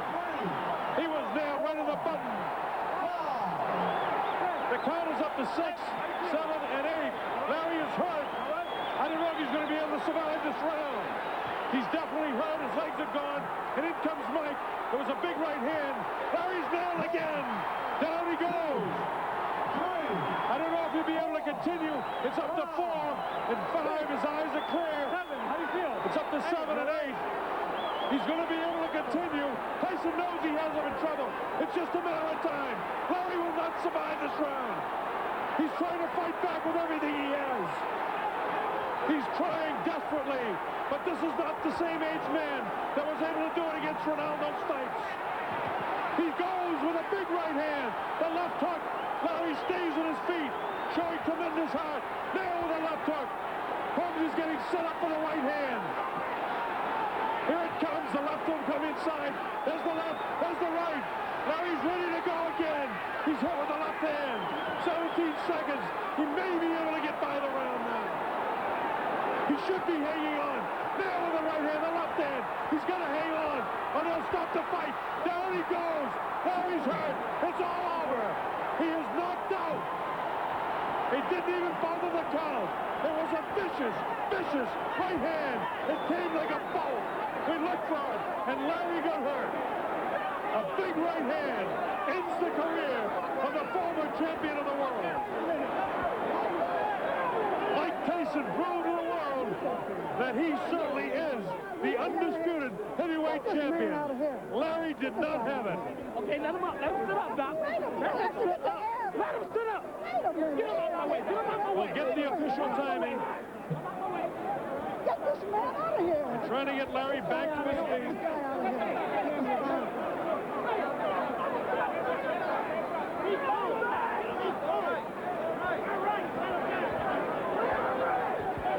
That's the first time that Larry was really, really hurt.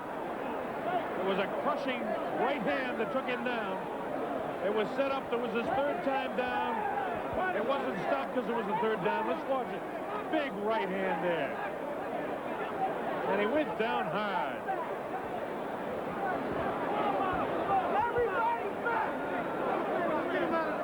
That was the first knockdown.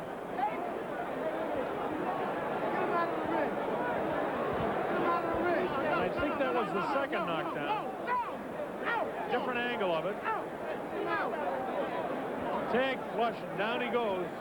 You saw his legs buckle underneath him. Tyson comes in, he's just so strong. Larry tried to get up on his toes in the round. That was the second knockdown. That time, he rolled way back up on his back. I thought when I saw the 17 seconds that he might be able to survive the round. Here's the overhead angle of it. Mike just bears in on him. You see Larry's out on his feet right here as he's hitting the back of the head, and down he goes again. That was the second knockdown.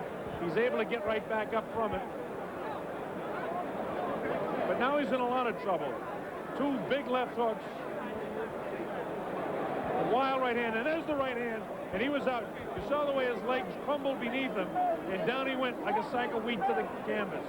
Watch his legs if the shot shows it. There's the big right hand. Followed up by a left hook to the body. Tyson just never stops. He tries to fight back. He's caught with the right hand, and there's the big right hand where the head goes, the legs are gone. The referee didn't even bother to count. He wouldn't have been able to get up. Set up with the right, left hook, body shots downstairs. Watch when Larry comes back this way. Now the right hand, bang, right there. And it's all over. It's lucky he didn't snap some ligaments in his knee when he went down. And there he is. 33-0. Let's listen to it. The end comes at 2 minutes, 55 seconds of the fourth round, the winner, and still the undisputed, undefeated heavyweight champion of the world, Iron Mike Tyson. And now we know the answer. At the age of 38, they don't come back. Larry Holmes, undignified in defeat, held on for 3 rounds, decided to bounce around a bit in the fourth and found himself bounced back into retirement, knocked down 3 times and absolutely devastated by young Mike Tyson.